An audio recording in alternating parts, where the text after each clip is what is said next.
yaklaşık çağrı üzerinden bir yıl geçti. Hatta bir yıl bitmek üzere, birkaç gün kaldı.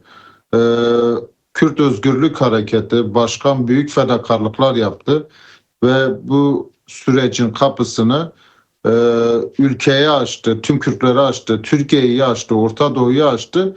Lakin şu an devletin yerine getirdiği ya da getirmediği ödevlere bakınca sıkıntılı bir durum olduğunu hepimiz biliyoruz. Parlamentoda bir komisyonun oluşturulması, bu komisyonuna diğer farklı partilerin katılması, ana muhalefet partisinin katılması önemlidir. Çünkü tarihi bir çağrıydı. Şu an bir yıl işlendi bu. Bir aşamaya geldi. Bir doygunluk durumunu yaşıyor. Artık insanlar, halkımız adım atılmasını bekliyor.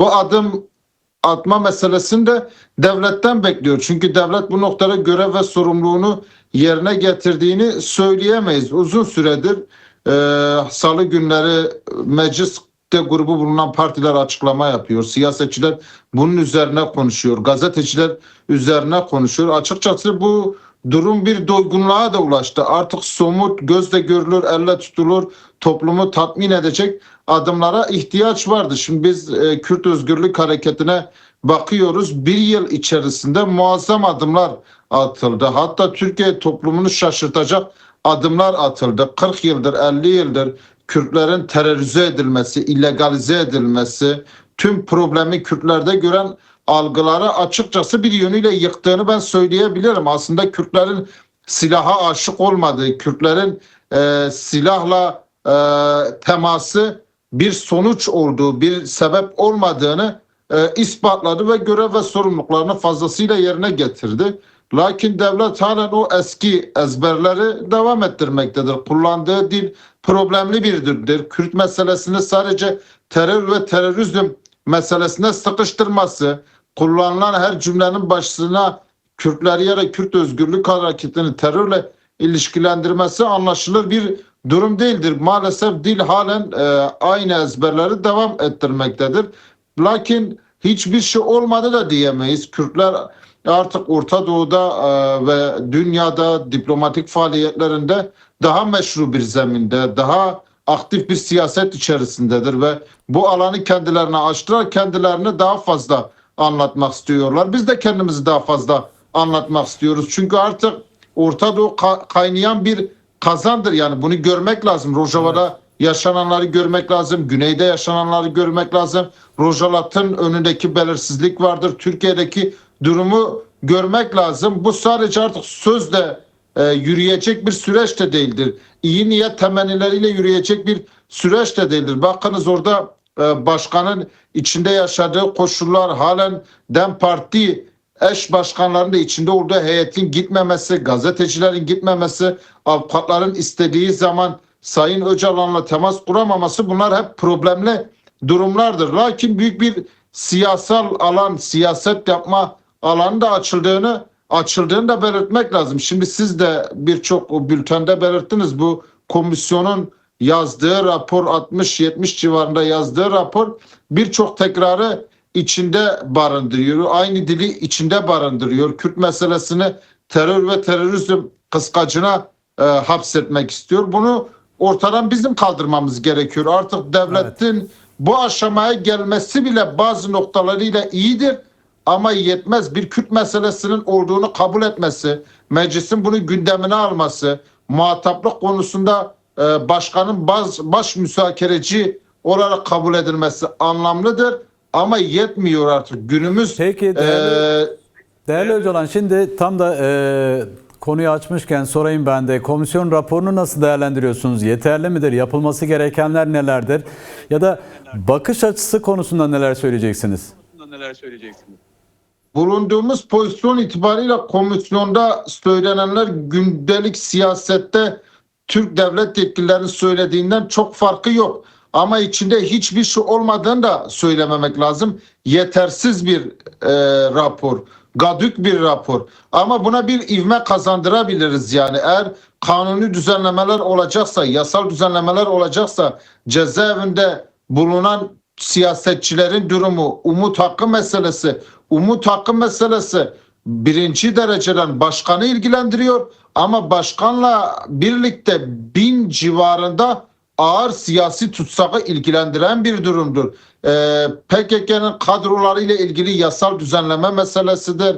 Yerel demokrasinin güçlendirilmesi, ahim kararların uygulanması, yeni bir vatandaşlık tanımının getirilmesi, bunlar önemlidir. Ama Kürt meselesini, Kürtleri sürekli terörle, terörizmle, şiddetle ilişkilendiren anlayış maalesef kısmen de bu raporda bunun dışına çıkamamış. Bu problemli bir dildir ama bu raporu tümden de yok saymamak lazım. 100 yılı aşan bir mesele çerçevesinde tüm siyasi partiler bir araya oturması, tartışması, 6-7 aydır devam eden komisyon çalışmaları, o komisyonda dinlenen insanlar, kurumlar önemlidir. Ama bunun artık bu sürece cevap olmadığını da belirtmemiz gerekiyor. Bakınız, bu biraz kötü tüccar işine benzedi. Bugün yok git, yarın gel, diğer gün gel, diğer ay gel.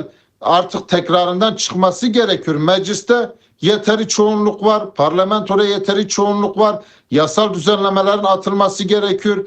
Demokratik siyasetin önünün açılması gerekiyor.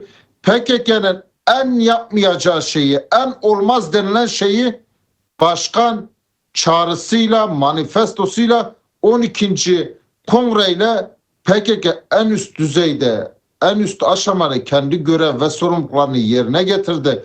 Artık bu yapının, bu kurumun, bu hareketin ilerleyen dönemde demokratik siyasete nasıl dahil olacak, Kürdistan'da nasıl dönecek, bunun altyapısının oluşturulması gerekiyor. Halen ürkek bir dil, halen kaçamaklı bir dil bu kazandırmıyor. Bakınız, şunu da görelim. 100 yıldır inkar edilen, asimile edilen, görmezden gelinen bir halk gerçekliğinin varlığı kabul edildi. Ama sadece varlık yetmiyor. Bu varlığın özgürlüğünü nasıl inşa edecek, özgürlüğünü nasıl devam ettirecek, özgürlüğünü nasıl kazanacak, bunun koşullarının oluşması gerekiyor. Herkesin kendi geçmişiyle yüzleşmesi gerekiyor. Özellikle Türkiye Cumhuriyeti ve öncesindeki isyanlara da biz bakıyoruz. Şimdiye kadar da değerlendiriyoruz. Şimdi devlet gerçekliği de kendi geçmişiyle yüzleşmesi gerekiyor. Kendi şimdisiyle yüzleşmesi gerekiyor. Bir daha bu yaşanan katliamların, ölümlerin, savaşın, çatışmanın yaşanmaması için, buna dönük tedbir alması için geçmişiyle açık bir şekilde yüzleşmesi gerekiyor. Bir daha asla demesi için bunu yapması gerekiyor. Şimdi bu sadece günlük siyasi sürece ya da günlük siyasete ya da bir seçim uğruna yapılacak meseleler değildir. Bakınız, yakıcı bir meseledir. Evet. Binlerce insan yaşamını yitirmiştir. Daha fazla ciddi olmak gerekiyor. Daha fazla bu meseleye el atmak gerekiyor. Bizim de Kürt toplumunun, Kürt halkının da kendi birliğini, kendi siyasetini tüm Kürdistan ve Orta Doğu coğrafyasında etkin bir hale getirmek için çalışmamız gerekiyor. Peki, bir diğer konu başlığımız da Önder Apo'nun statüsünün resmileştirilmesi. Dün eş genel başkanınız Tülay Hatimoğulları da meclise bu yönde bir çağrıda bulundu.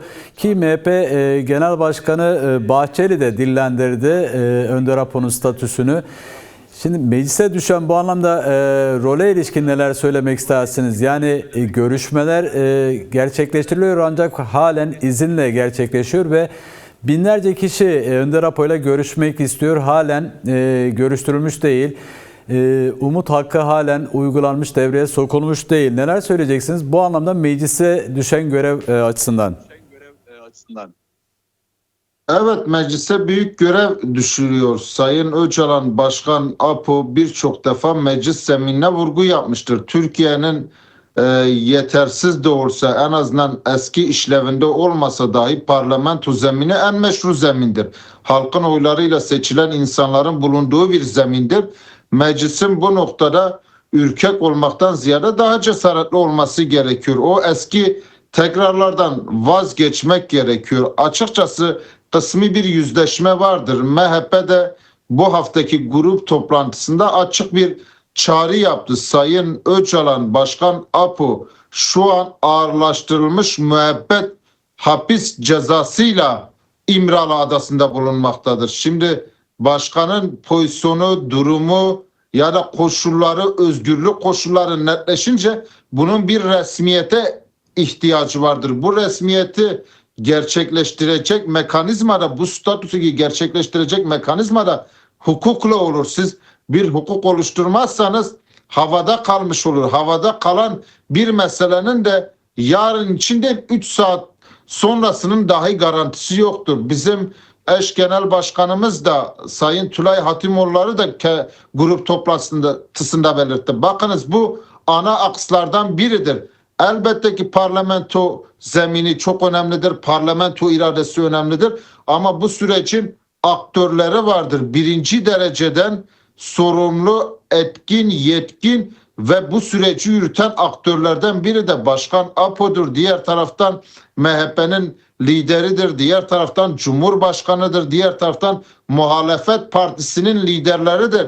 Bir önceki grup toplantısında da bizim eş genel başkanımız bir liderler zirvesine ihtiyaç olduğuna vurgu yaptı. Bu liderler zirvesinin, parti liderlerinin, Cumhurbaşkanı'nın bir araya gelip bu ikinci yüzyıla nasıl şekillendirileceği noktasında inisiyatif alması lazım. Artık o eski söylemler, terör meselesi, teröristlik meselesi, şiddet meselesi, bu defterin kapatılması gerekiyor. Yeni bir dilin, yeni bir anlayışın, yeni bir mekanizmanın devreye girmesi gerekiyor. İşte bu noktada Başkan Apo'nun statüsü Kürdün statüsüdür. Bunu böyle anlamak lazım.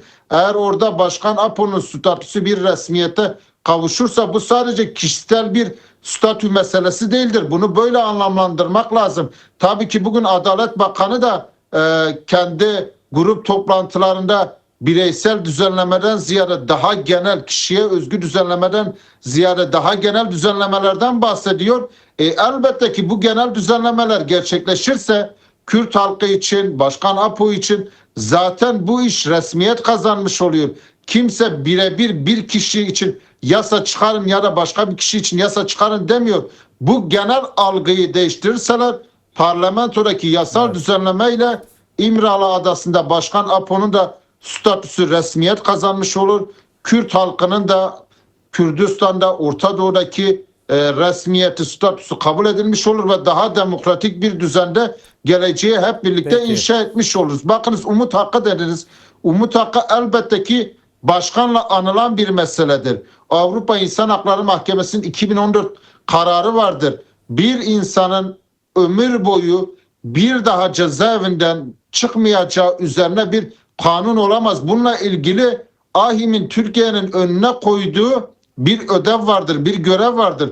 Türkiye devleti, Türkiye hükümeti Avrupa İnsan Hakları Mahkemesi'nin, konseyinin Türkiye'nin önüne koyduğu kararı uygulasa, onunla ilgili yasal düzenleme yapsa dahi bu iş bir haftada çözülür. Yani çok uzun sürecek bir mesele de değildir. Peki. Umarım ilerleyen günlerde yasal düzenlemeler, bu tür çalışmalar daha da aktif hale getirir.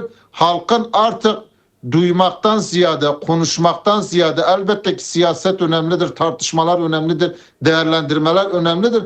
Ama pratik elle tutulur, evet, gözle görülür, somut adımlara ihtiyaç vardır.